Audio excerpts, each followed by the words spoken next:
नमस्कार मंडळी, तू ही रे माझा मितवा या मालिकेच्या नुकताच एक प्रोमो आपल्यासमोर आला आहे। या प्रोमोमध्ये असं दाखवण्यात आलं आहे की ईश्वरी ही अर्णवला सांगत असते की त्या राकेशने अंजलीताईसोबत काही वाईट तर करणार नाहीत ना।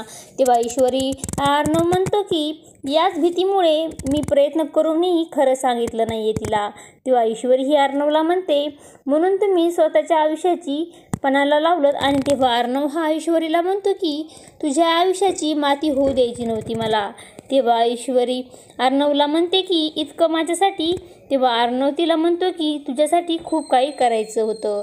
तेव्हा ईश्वरी म्हणते की मी कोण होते तुमची। तेव्हा अर्णव हा काहीच उत्तर देत नाही। तर मित्रांनो, अर्णव ईश्वरीवरील प्रेमाची कबुली देणार का हे पाहणं अतिशय रंजक ठरणार आहे। तू ही रे माझा मितवा या मालिकेचे सर्व अपडेट पाहण्यासाठी आपल्या चॅनलला लाईक करा, शेअर करा आणि सबस्क्राईब करायला विसरू नका। धन्यवाद।